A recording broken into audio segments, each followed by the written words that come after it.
केवळ भगवंताचं रूप पाहिलं पाहिजे. त्या भगवंताचं रूप इतकं सुंदर आहे हो, इतकं सुंदर आहे. त्या भगवंताला जर पाहिलं ना तर सारखं भाव वाटतं, कधीच विकल येत नाही. एवढं रूप भगवंताचं गोड. रूप पाहता लोचनी सुख झाले हो साजने, सुंदर ते ध्यान उभे विटेवरी. भगवंताचं इतकं रूप गोड आहे. राजा सुकुमार मदनाचा पुतळा रवी शशिका लोपदिया राजा. किती रूप भगवंताचं गोड आहे. रूप सावळे सुकुमार, रूप सावळे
सुकुमार. भगवंताचं रूप गोड आहे, सावळच आहे.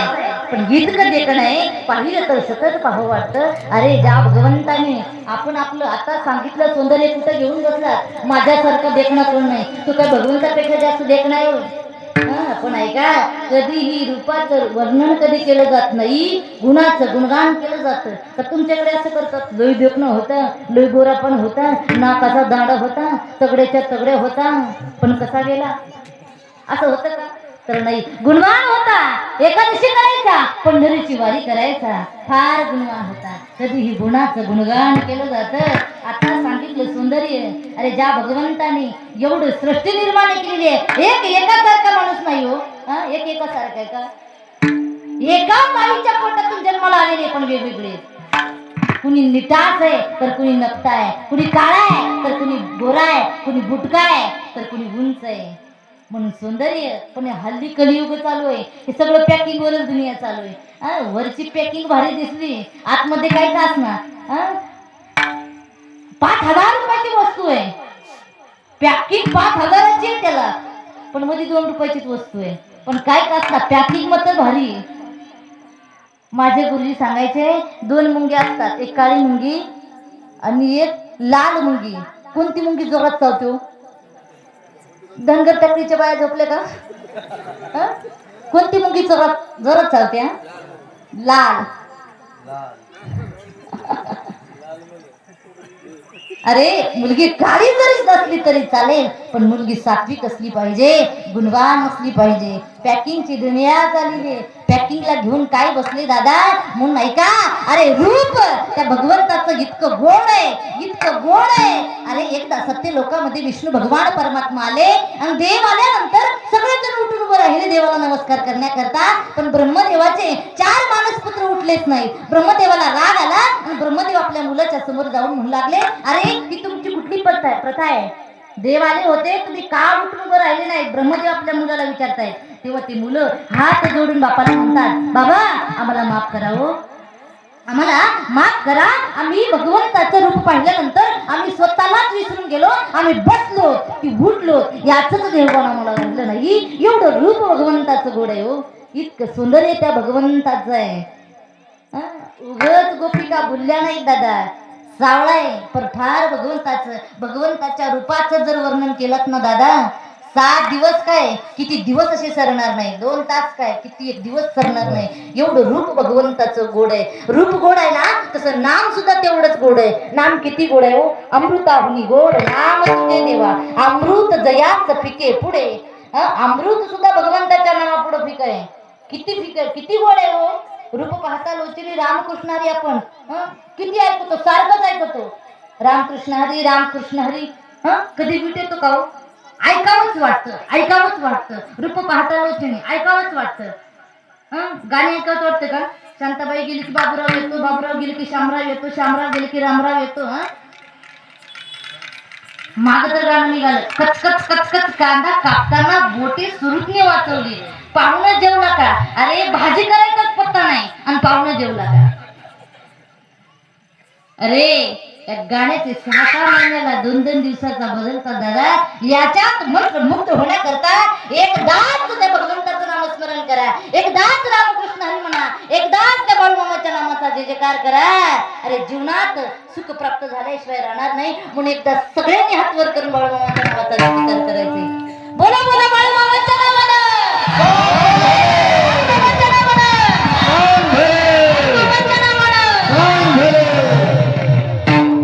या दरबारामध्ये येऊन त्यांचं जर भजन केलं ना दादा तर वयाला जाणार नाही. अरे गाणं दुसरं घेऊन काय पडणार. म्हणून त्या भगवंताचं रूप इतकं गोड आहे, नाम इतकं गोड आहे. आणि म्हणून अरे मोठी संत देव जन्माला येणं उगच येत नाही दादा. अनेक जन्माची पुण्याई लागते. सुंदरा आणि मायाप्पा सतत पांडुरंग परमात्म्याची भक्ती करत होते.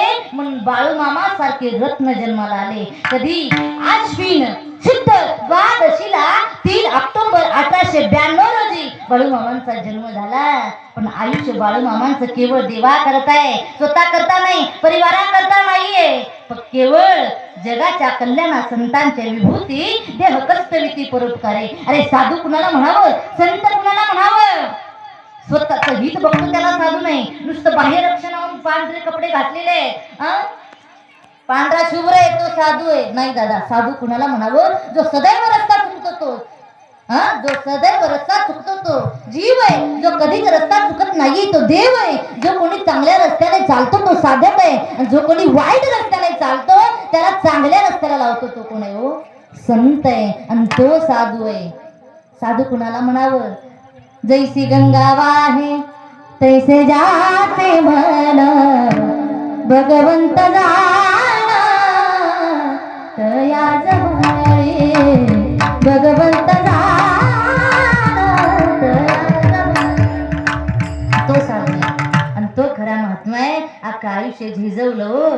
74 वर्ष माझ्या बाळूमामांनी मेंढ्याच्या माध्यमातून देवाला पाहिलं. फार कष्ट आहे. अरे मामांच्या साधूंचे फार कष्ट आहे. इतके कष्ट आहे की आज जोपर्यंत चंद्र सूर्य आहे तोपर्यंत कीर्ती आहे. कष्ट केलेत माझ्या मामाने, कष्ट केलेत माझ्या मामाने, मेंढ्यात पाहिला देव त्याने, मेंढ्यात पाहिला देव त्याने. कष्ट केलेत माझ्या मामाने, मेंढ्यात पाहिला देवते.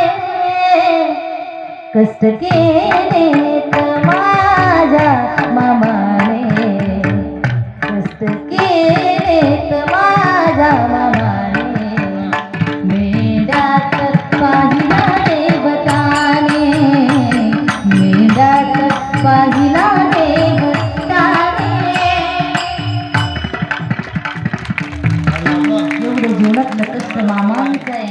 अरे स्वतःची खळगी भरण्याकरता एक दिवस मामा उपाशी राहिले पण त्या मेंढीचं पालन केलं. अरे साक्षात्कार जर बाळूमामांचा सांगायचा झाला.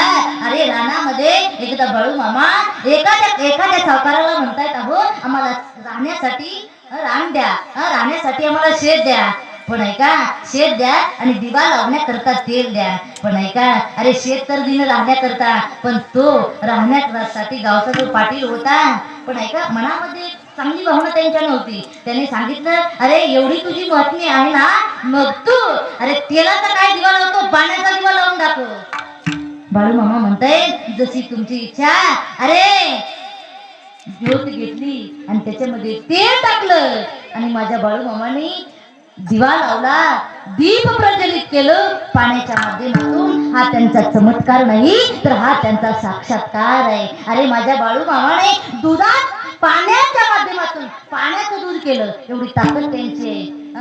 म्हणून नाही का एवढा साक्षात्कार असणारा बाळू मामा त्यांनी सुद्धा त्या पांडुरंग परमात्म्याचं परमप्रिय भक्त सतत भगवंताचं नामस्मरण करायचे, पंढरीची वारी करायचे, त्या भगवंताचं नामस्मरण करायचे. गोड तुझे रूप गोड तुझे नाम देई माझं प्रेम सर्व काळ. तुकोबारे म्हणतात देवा रूपाविषयी नामाविषयी काय ते म्हणतात रूपाविषयी नामाविषयी प्रेम असल्याशिवाय ते गोडच लागत नाही हो. किती करा किती करा वरचं इथून भजन करा अंतकरणातून भजन वेगळं पण उगाच शेजारी भजन करते रामकृष्ण हरी रामकृष्ण हरी याला नाही अंतकरणातून भजन केलं पाहिजे नाही बा. म्हणून नाही का अरे रूपाविषयी नामाविषयी काय दे म्हणतात प्रेम दे म्हणतात. पण प्रेम देण्याकरता अंतकरणातलं भजन कसं असलं पाहिजे सगळ्यांनी एकदा हात वर करून त्याचं भजन करायचंय अंतकरणातून भजन करायचंय. श्रीराम जय राम जय जय राम श्रीराम जय राम जय जय राम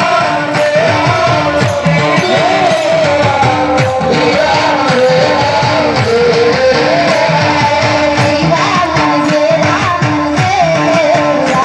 जय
एक दिवस भगवान परमात्मा कायम आपल्या सोबत राहिल्याशिवाय राहणार नाही दादा.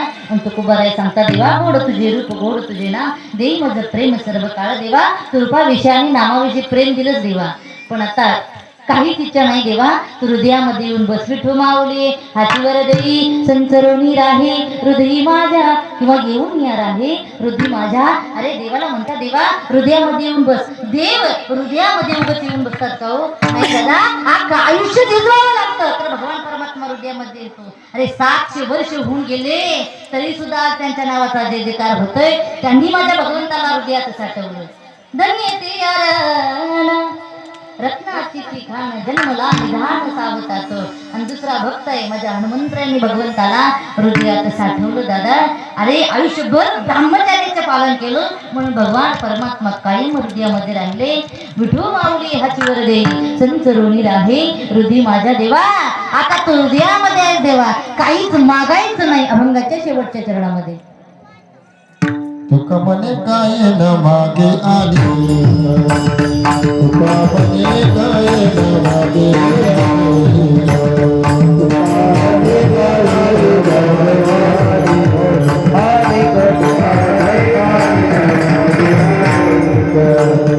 तुझे पायी सुख सर्व आहे पायी सुख सर्व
सर्व काळ